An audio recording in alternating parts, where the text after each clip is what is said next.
मोदी जी स्वागतम, मोदी जी स्वागतम,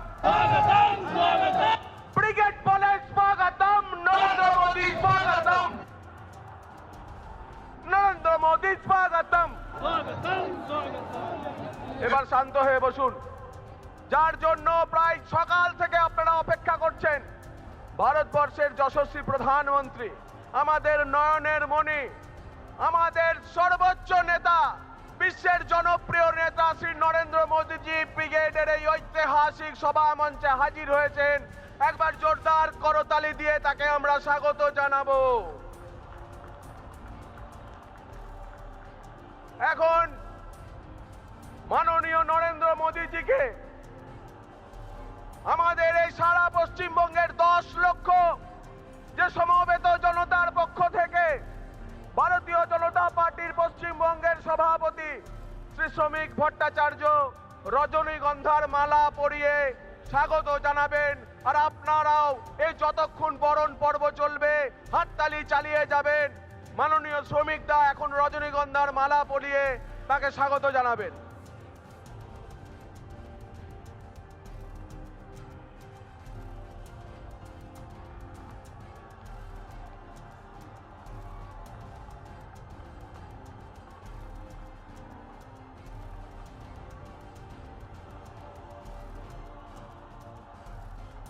नरेंद्र मोदी जिंदाबाद, भारत माता की। এরপরেতে আমাদের বিরোধী দলনেতা শ্রী শুভেন্দু অধিকারী মহাশয় মাননীয় মোদীজিকে উত্তরীয় পরিয়ে এই ব্রিগেডের মহাসমাবেশে স্বাগত জানাবেন।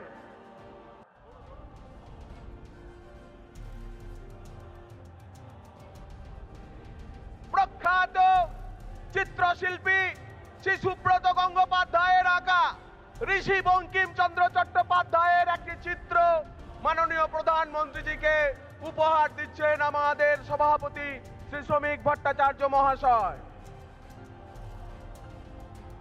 মা দুর্গার মাটিতে মা দুর্গার একটি মূর্তি আমাদের বিরোধী দলনেতা শুভেন্দু অধিকারীজি মাননীয় মোদীজিকে উপহার দেবেন। ভারত মাতা কে জয় শ্রীরাম, নরেন্দ্র মোদী জিন্দাবাদ।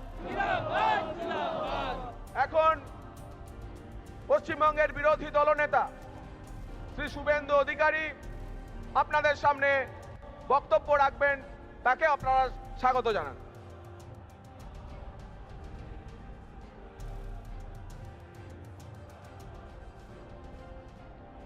भारत माता की, भारत माता की। আরো জোরে বলুন। যারা রাষ্ট্রের বিরোধিতা করছে, ডক্টর শ্যামাপ্রসাদ মুখার্জি এবং স্বামী প্রণবানন্দ তৈরি করা বাঙালি হিন্দু হোমল্যান্ডের ভিতরে বসে, তাদের কর্ণগোচর হওয়া দরকার। ভারত মাতা কি, জয় জয় শ্রীরাম। হরে কৃষ্ণ মন্ত্রের সাথে আমি পশ্চিম বাংলার দার্জিলিং থেকে দীঘা, কাকদ্বীপ থেকে কোচবিহার,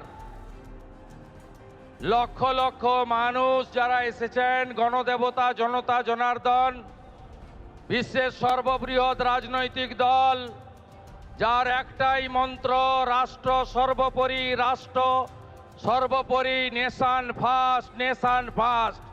বিজেপির দেবতুল্য কার্যকর্তাকে প্রণাম জানাই।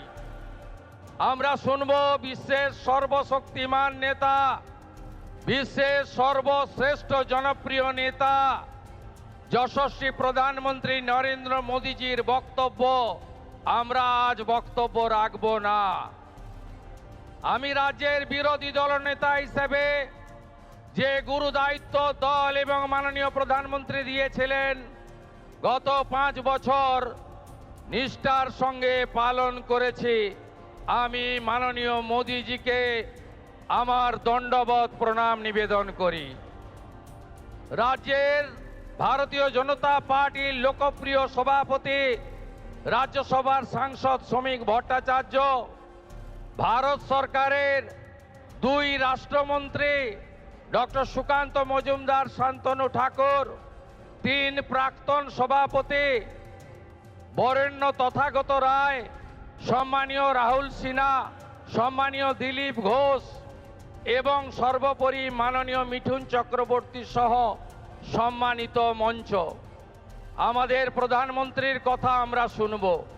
তিনি 3 দিন ধরে আসাম এবং পশ্চিমবঙ্গ সফর করছেন।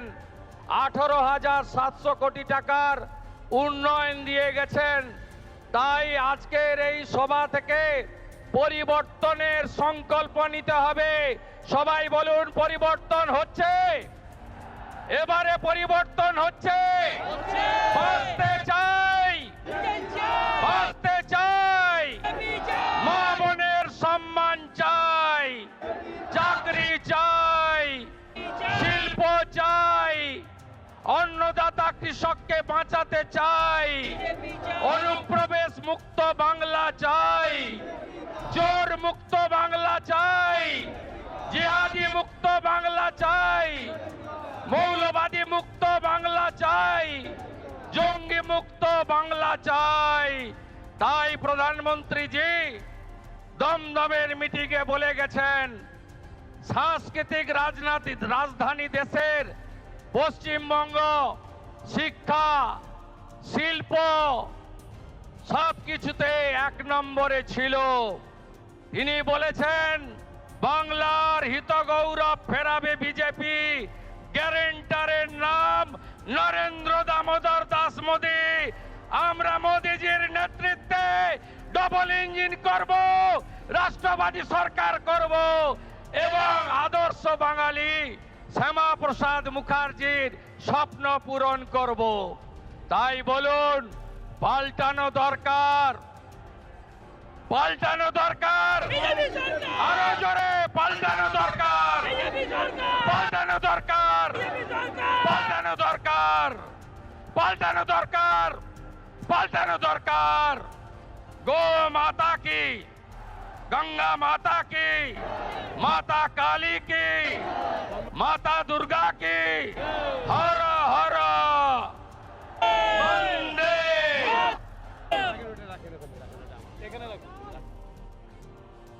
ধন্যবাদ শুভেন্দুদাকে। এবার আপনাদের সামনে বক্তৃতা করবেন আমাদের পশ্চিমবঙ্গের সভাপতি, রাজ্যসভার সাংসদ শ্রী শ্রমিক ভট্টাচার্য মহাশয়। একবার তাকেও হাততালি দিয়ে আপনারা স্বাগত জানাবেন।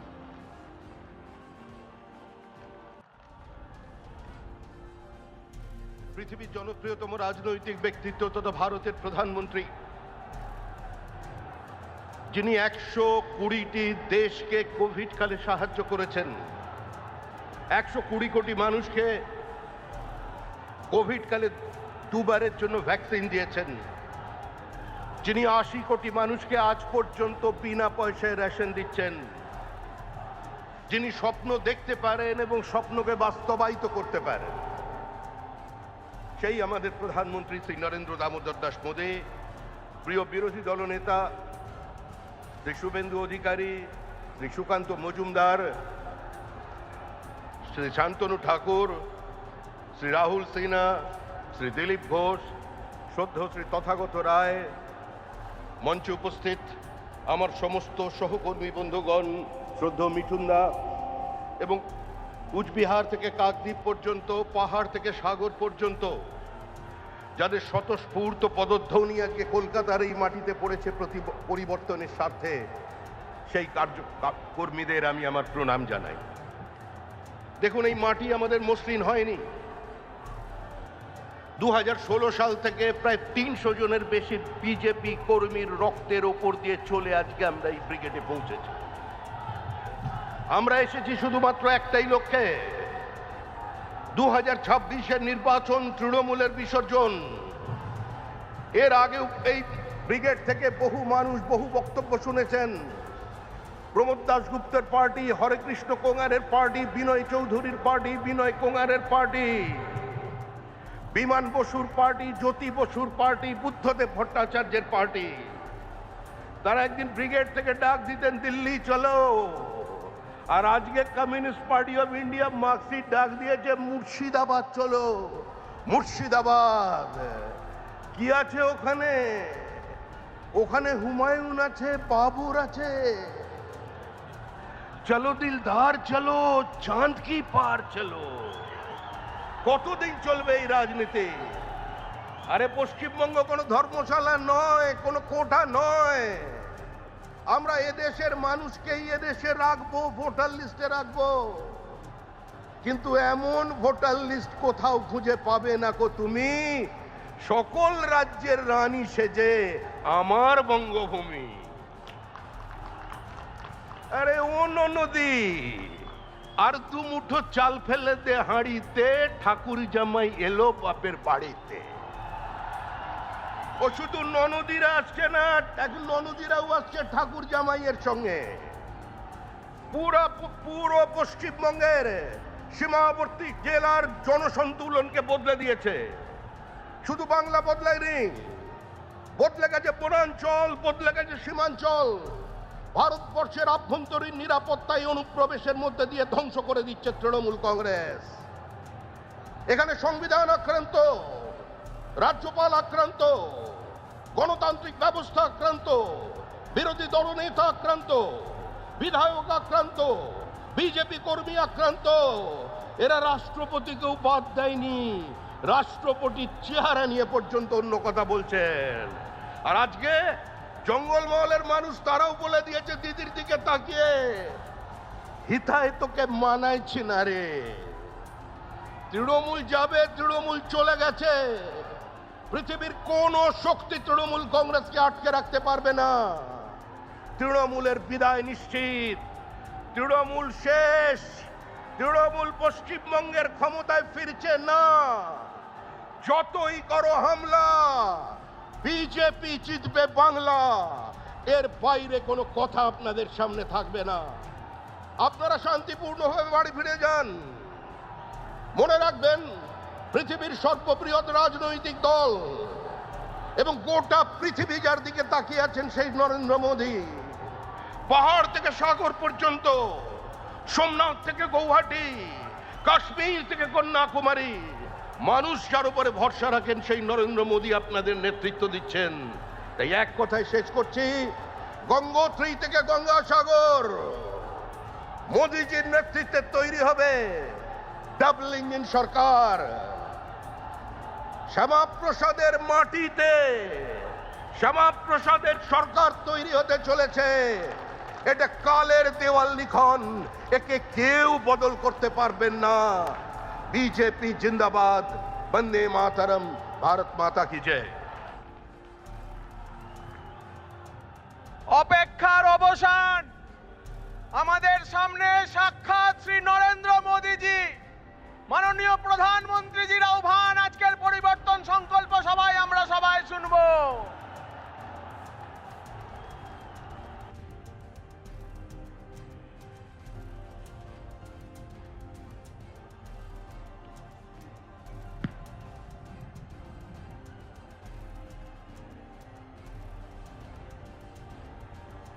भारत माता की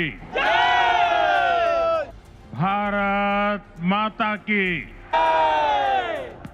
ये बेटी कब से चित्र लेके खड़ी है, कोई कलेक्ट कर लीजिए ताकि वो बेटी आराम से बैठ सके। जरा एसपीजी के लोग ये कलेक्ट कर लीजिए। धन्यवाद बेटा, बहुत बढ़िया चित्र बनाया आपने। भारत माता की, भारत माता की। আমার প্রিয় পশ্চিমবঙ্গবাসী ভাইও বোনেরা, আমার অন্তরের অন্তঃস্থল থেকে সুশ্রদ্ধ প্রণাম। बंगाल की ऐतिहासिक धरती, ये ब्रिगेड परेड ग्राउंड का ऐतिहासिक मैदान और बांग्ला मानुष का ये ऐतिहासिक जनसैलाब जहां जहां मेरी नजर पहुंच रही है, लोग ही लोग नजर आ रहे हैं। ये अद्भुत दृश्य है। ये आपका उत्साह, ये आपका जोश, बंगाल क्या सोच रहा है, बंगाल के मन में क्या चल रहा है, अगर किसी को देखना है तो जरा ये तस्वीर देख ले।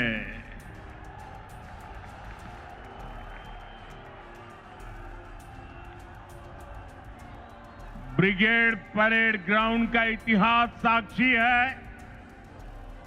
जब जब बंगाल देश को दिशा देता है, ये ब्रिगेड मैदान बंगाल की आवाज बनता है। इस मैदान से अंग्रेजी हुकूमत के खिलाफ उठी आवाज, और वो आवाज हिंदुस्तान में एक क्रांति बन गई थी।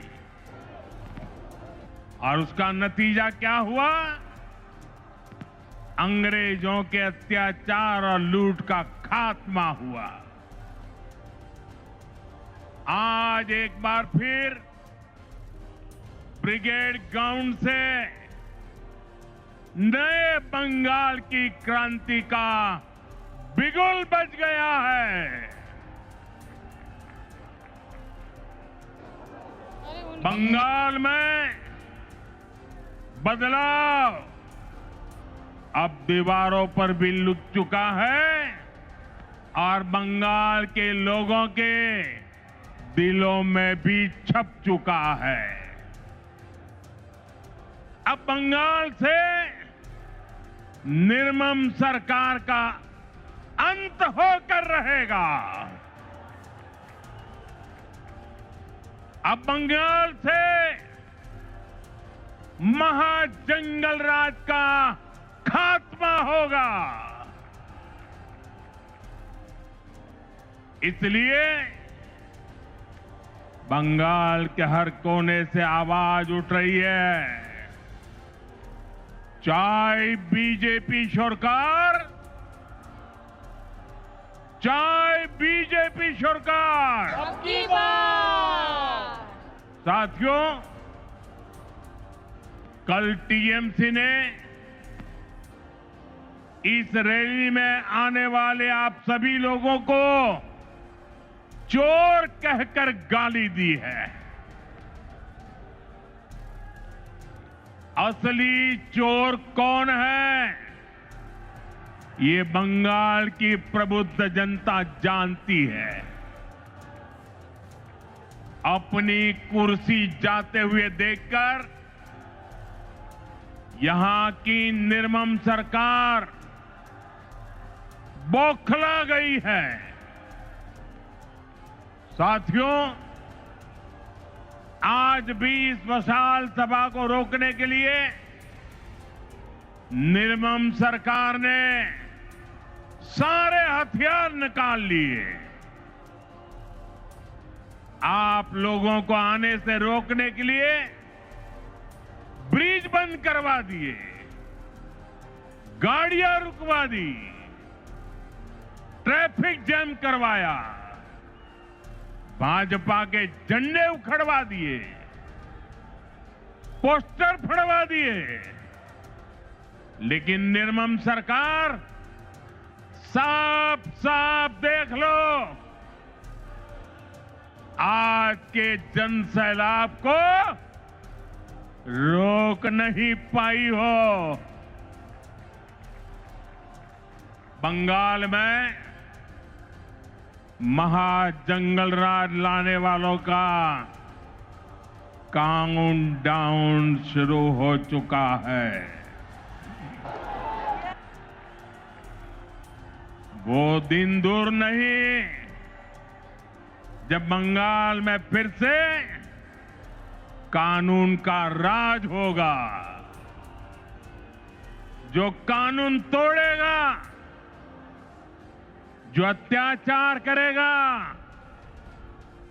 टीएमसी के किसी अत्याचारी को छोड़ा नहीं जाएगा। चुन चुन के हिसाब लिया जाएगा।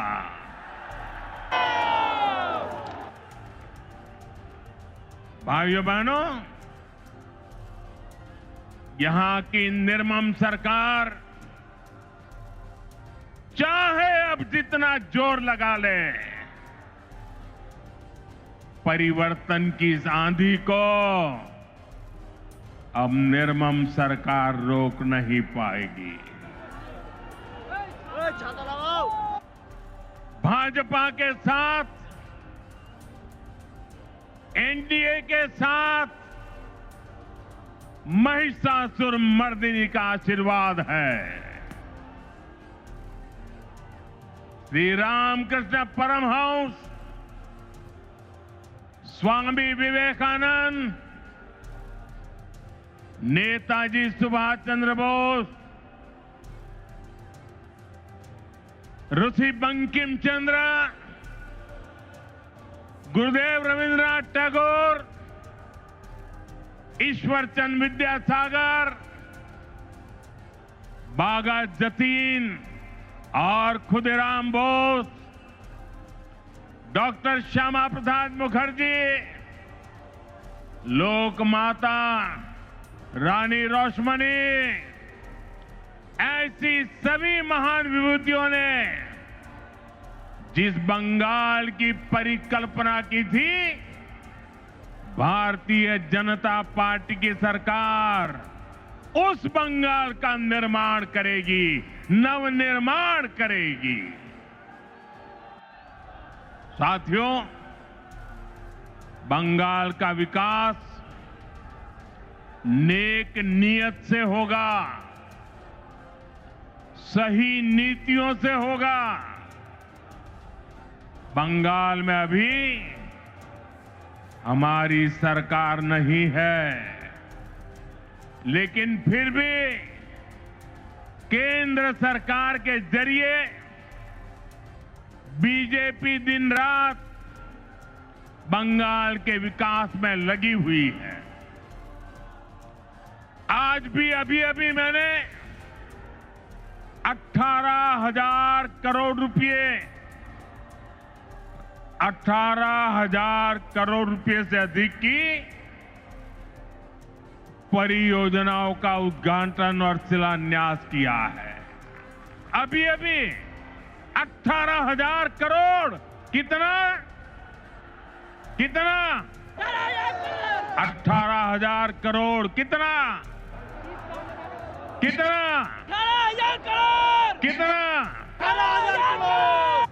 4 दिन पहले ही कैबिनेट ने पश्चिम बंगाल के लिए मल्टी ट्रैकिंग प्रोजेक्ट्स को भी मंजूरी दी है। ये सभी प्रोजेक्ट पश्चिम बंगाल में कनेक्टिविटी को बेहतर बनाएंगे। इसका फायदा यहां के सामान्य मानवी, किसान, व्यापारी और स्टूडेंट्स को मिलेगा। भाइयों बहनों, यहां की निर्मम सरकार ने बंगाल के युवाओं को पलायन का अभिशाप दिया है। आप सब जानते हैं, बंगाल के युवा प्रतिभा और हुनर में सबसे आगे है। बंगाल के युवा मेहनत करने में सबसे आगे है। बंगाल एक समय पर पूरे भारत के विकास को गति देता था। बंगाल व्यापार और उद्योगों में सबसे आगे था, लेकिन आज हालत क्या है? यहां का युवा ना डिग्री ले पा रहा है और ना ही उसे रोजगार मिल रहा है। आपके बेटे बेटियों को काम की तलाश में दूसरे राज्यों में पलायन करना पड़ता है। साथियों, पहले कांग्रेस, फिर कम्युनिस्ट और अब टीएमसी, ये लोग एक के बाद एक आते रहे, अपनी जेबें भरते रहे और बंगाल में विकास के काम ठप पड़े रहे। इंफ्रास्ट्रक्चर के मामले में हमारा बंगाल पीछे होता चला गया, उद्योग धंधे बंद होते चले गए। यहां टीएमसी सरकार में नौकरियां खुलेआम बेची जा रही है, भर्तियों में घोटाले हो रहे हैं। अब समय आ गया है, अब समय आ गया है, ये हालात बदले, बंगाल के युवाओं को बंगाल में काम मिले।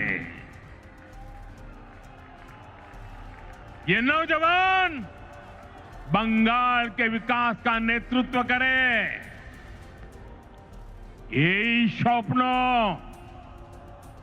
আপনার আর এই স্বপ্ন পূরণ করা মোদির গ্যারান্টি, মোদির গ্যারান্টি।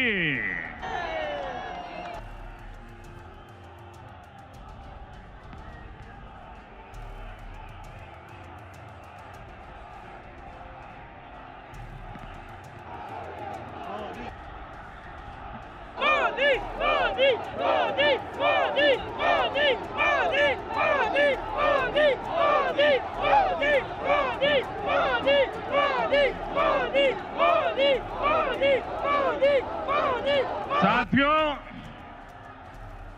टीएमसी सरकार का एक ही एजेंडा है,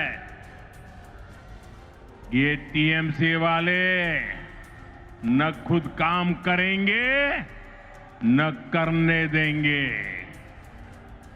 जब तक इनको अपना कट मनी नहीं मिल जाता, ये किसी भी योजना को गांव गरीब तक नहीं पहुंचने देते।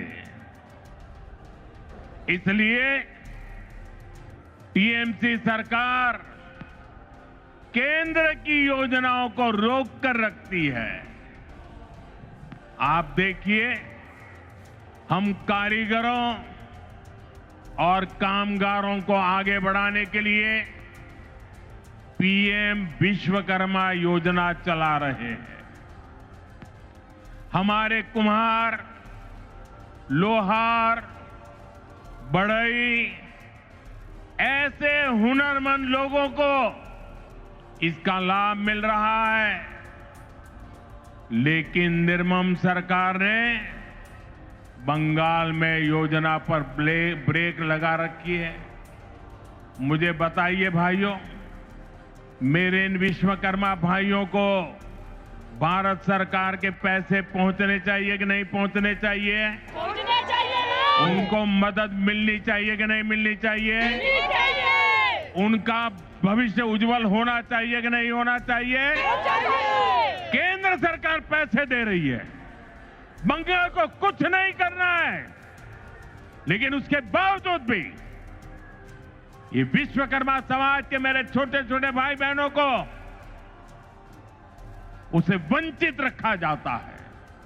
साथियों, देशवासियों को मुफ्त बिजली देने के लिए हमने पीएम सूर्यघर मुफ्त बिजली योजना शुरू की है। केंद्र की भाजपा सरकार इसके लिए हर लाभार्थी को 75 से 80 हजार रुपया देती है।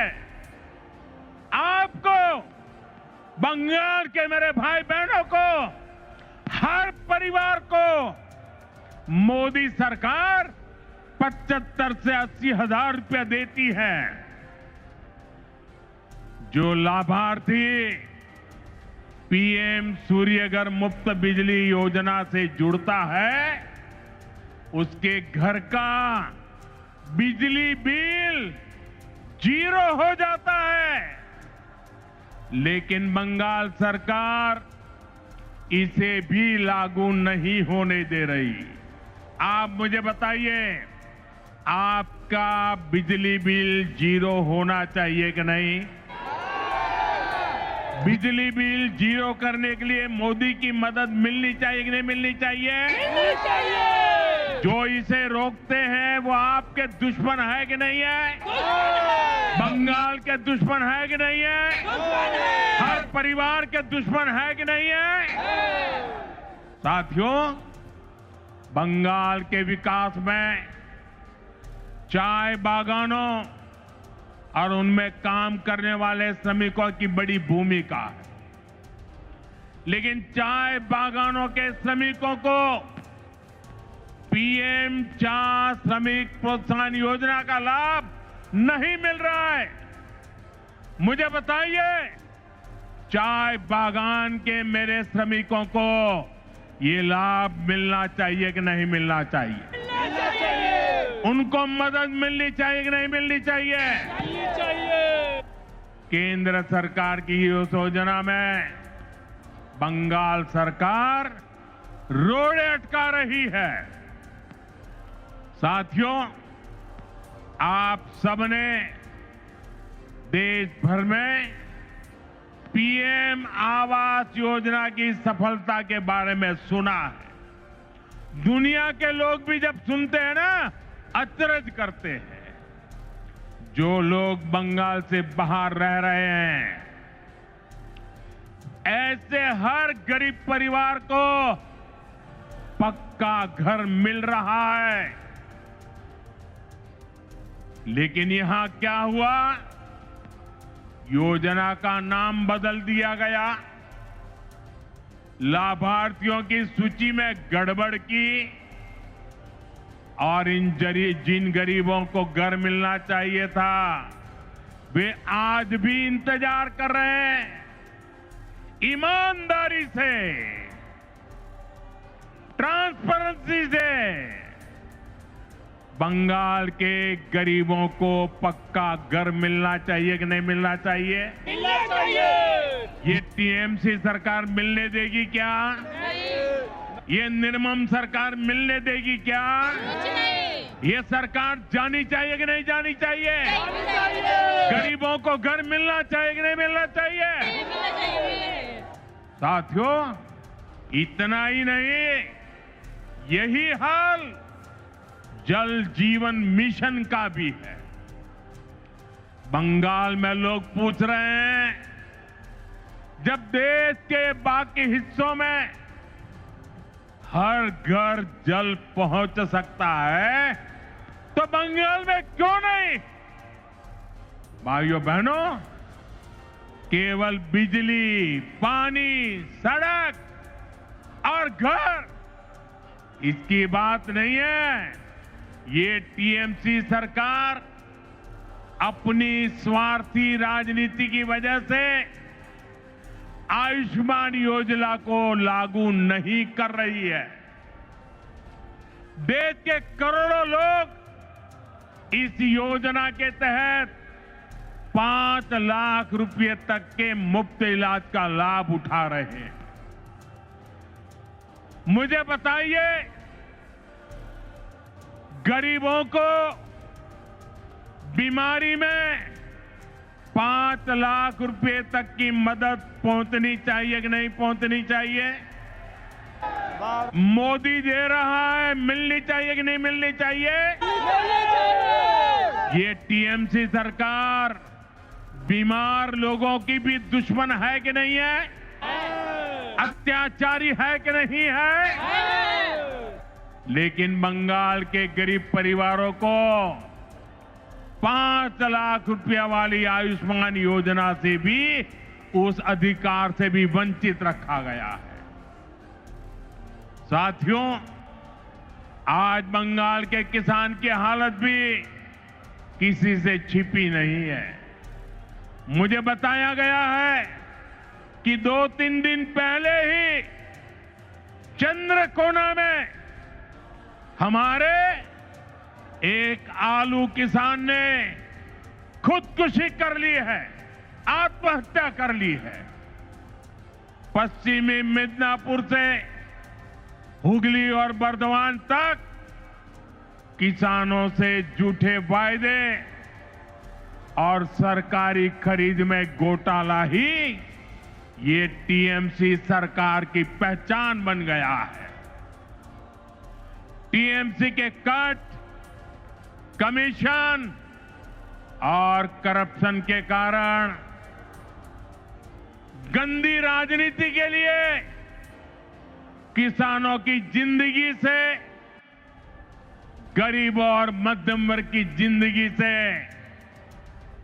माताओं बहनों की सुरक्षा से खिलवाड़ किया जा रहा है।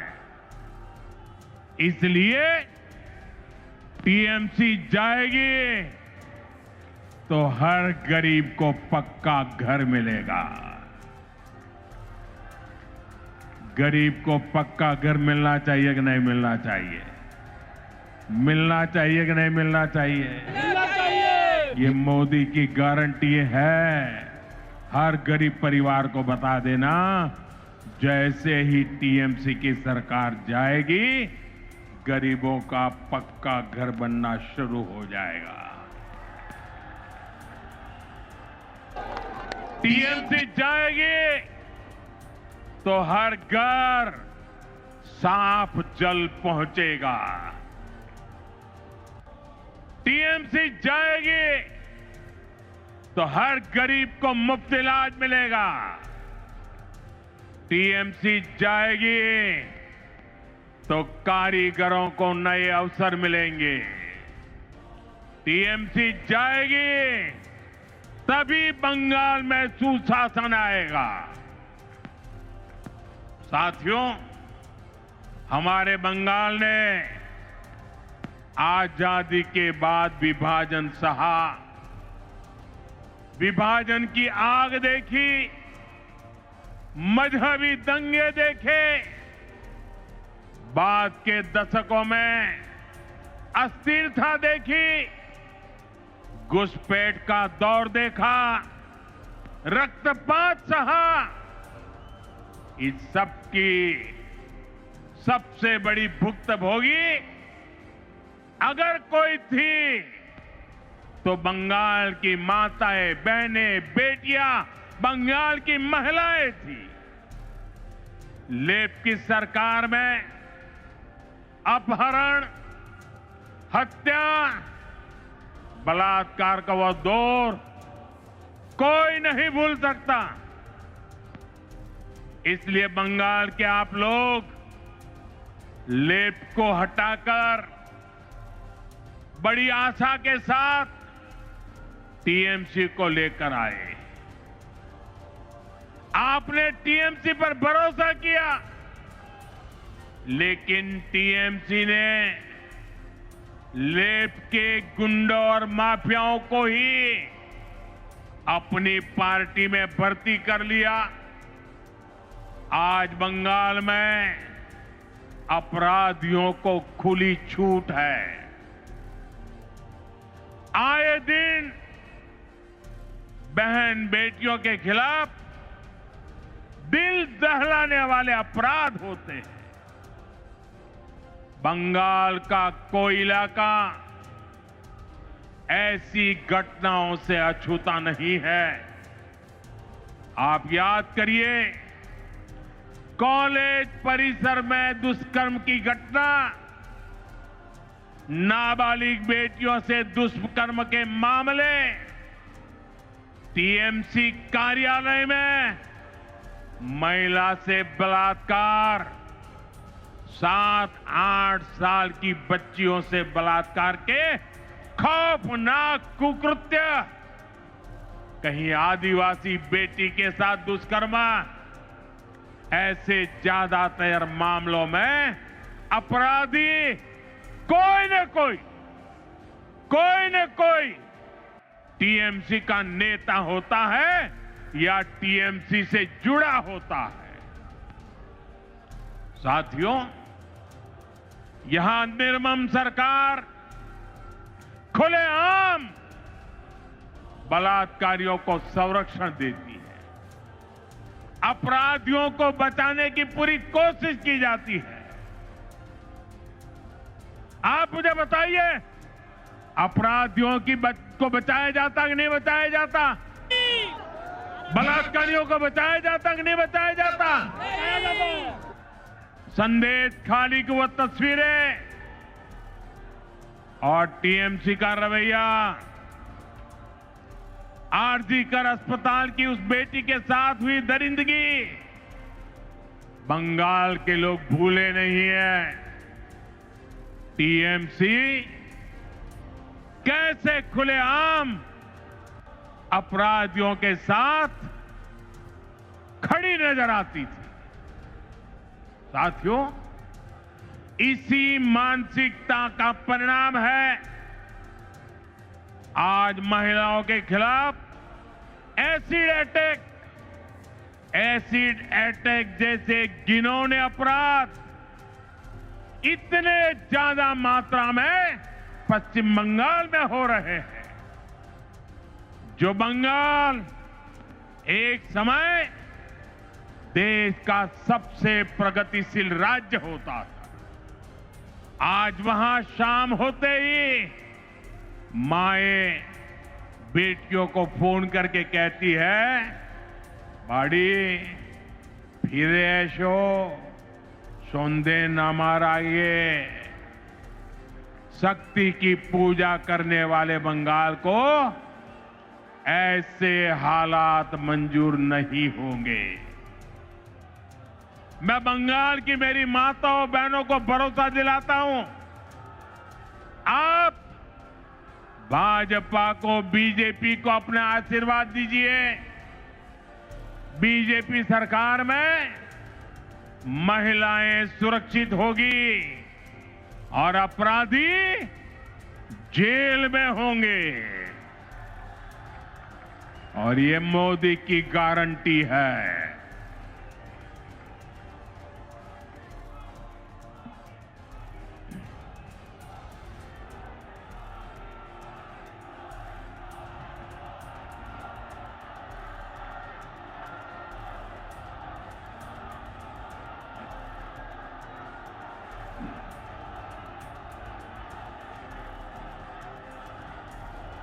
साथियों, टीएमसी सरकार गुंडों और अपराधियों की बैसाखी पर चलती है।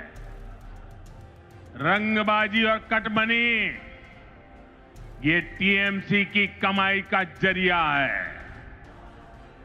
ये लोग जानते हैं, जिस दिन बंगाल के लोग खुलकर सामने आ गए, टीएमसी की विदाई पक्की है। और मैं इस दृश्य देख करके कह सकता हूं, अब टीएमसी को बचाने वाला कोई नहीं बचा है।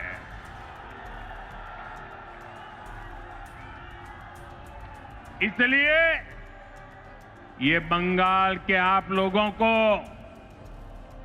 डरा धमका कर रखना चाहते हैं। इसके लिए टीएमसी वाले माफिया गिरोहों को पालते हैं, ये कट्टरपंथियों को संरक्षण देते हैं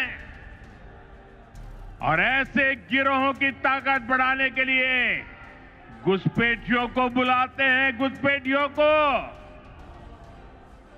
साथियों, ये टीएमसी मां माटी मानुष के नारे पे सत्ता में आई थी।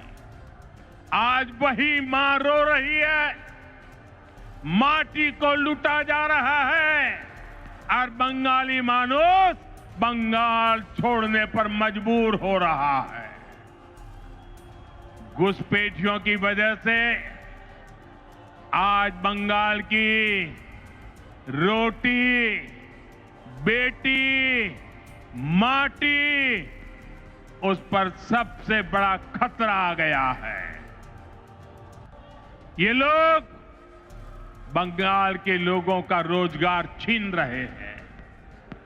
हमारी बहन बेटियों की सुरक्षा खतरे में पड़ गई है और बंगाल के लोगों की जमीनों पर, बंगाल की माटी पर इन घुसपैठियों का कब्जा दिलवाया जा रहा है।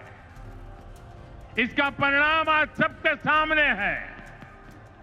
बीते दशकों में बंगाल के ज्यादातर इलाकों में डेमोग्राफी बदल गई है।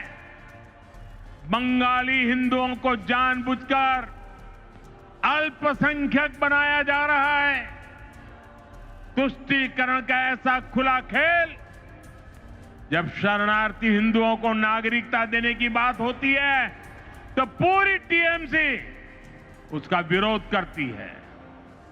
वो हिंदू जिन्होंने कभी विभाजन का समर्थन नहीं किया था, जिन्होंने हमेशा अविभाजित बंगाल को, भारत को अपनी मातृभूमि माना, टीएमसी वाले उन्हें नागरिकता देने का विरोध करते हैं, क्योंकि उनके लिए उनकी वोट बैंक ही सबसे प्रमुख है। वो हिंदुओं को तो अपनी वोट बैंक नहीं समझते, उनसे उनके आपराधिक गिरोह नहीं बढ़ते, इसलिए ये लोग एसआईआर का भी विरोध करते हैं ताकि घुसपैठियों के नाम वोटर लिस्ट से हट न जाए, वोटर लिस्ट शुद्ध न हो जाए।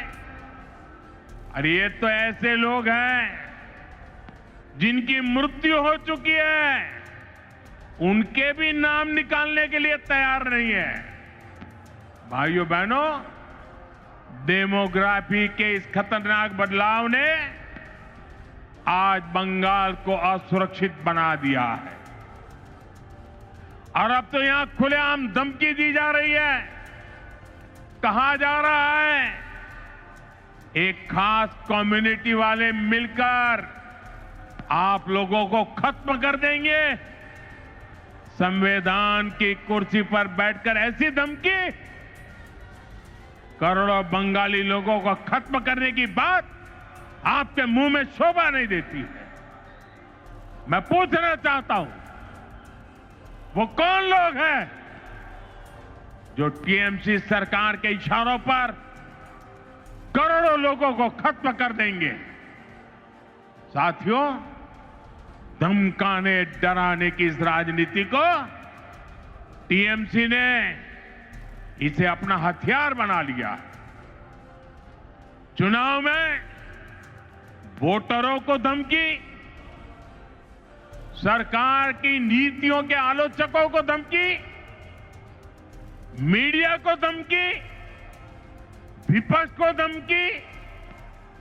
ये बंगाल में खौफ का कैसा माहौल बनाकर रखना चाहते हैं, ये पूरे देश को जानना चाहिए। ये लोग कहते हैं तृणमूल को जिसका वोट नहीं, टीएमसी को जिसका वोट नहीं, तो वो बंगाली नहीं।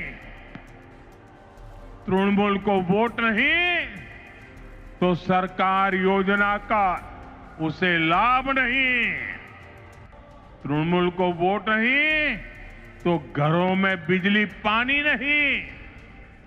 टीएमसी सिंडिकेट के जरिए नहीं जाओगे तो कोई सप्लाई नहीं। लेकिन साथियों, मैं टीएमसी को याद दिलाना चाहता हूं, टीएमसी की गुंडागर्दी के दिन अब खत्म होने जा रहे हैं।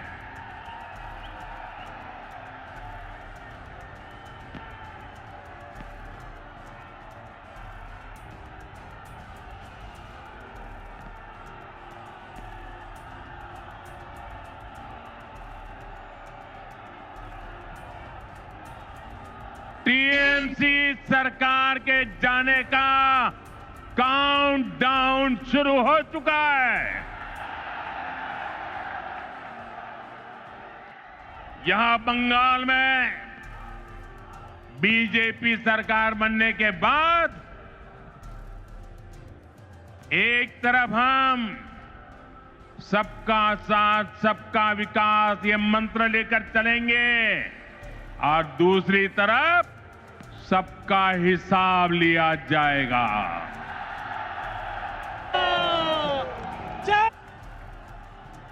टीएमसी को वो गुंडों, ये टीएमसी के वो गुंडे जो आपको डराते हैं, बीजेपी सरकार में उनके डर भरे दिन शुरू होना तय है। बीजेपी सरकार में खौफ हर अपराधी को होगा,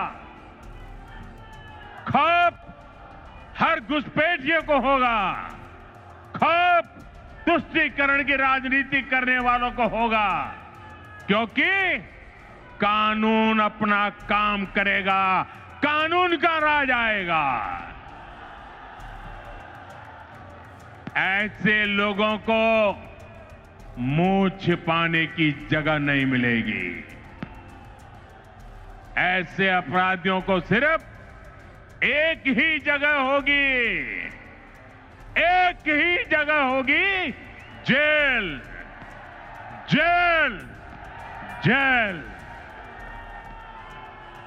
साथियों, बंगाल की निर्मम सरकार में आज सबसे ज्यादा प्रताड़ित यहां का दलित, आदिवासी और हमारे गरीब भाई बहन है। आदिवासी समाज के साथ कैसा अन्याय होता है ये किसी से छिपा नहीं है, लेकिन अब तो टीएमसी सरकार इन्होंने सभी सीमाएं लांघ दी है। आप देखिए, अभी कुछ दिन पहले हमारे देश की महामहिम राष्ट्रपति, आदिवासी समाज की बेटी आदरणीय द्रौपदी मुर्मू जी बंगाल आई थी। उन्हें संथाल आदिवासी परंपरा के पावन उत्सव में शामिल होना था, लेकिन अहंकार में डूबी इस निर्मम सरकार ने न केवल उस कार्यक्रम का बहिष्कार किया, बल्कि उसे पूरी तरह बदइंतजामी के हवाले कर दिया। क्योंकि एक आदिवासी बेटी इतने बड़े पद पर है, टीएमसी वालों को उनका सम्मान मंजूर नहीं हुआ। द्रौपदी मुर्मू जी, जो हमेशा अपनी सरलता के लिए जानी जाती है, उन्हें खुद बड़े दुखी मन से खेद व्यक्त करना पड़ा। भारत के राष्ट्रपति को अपनी तकलीफ बतानी पड़ी।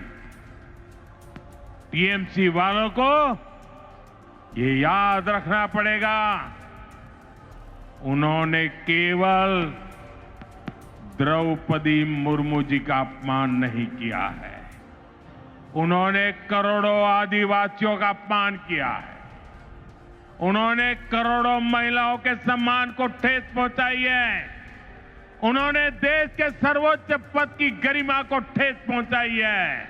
इन्होंने भारत के संविधान का अपमान किया है। इन्होंने बाबा साहब आंबेडकर का अपमान किया है और इसका जवाब बंगाल के लोगों से टीएमसी को मिलने वाला है, निर्मम सरकार को मिलने वाला है। साथियों, टीएमसी सरकार ने बंगाल को पूरी तरह से अराजकता के हवाले कर दिया है। संवैधानिक व्यवस्थाओं पर आए हर दिन हमले करने के वो रास्ते खोजते रहते, हमले करते रहते।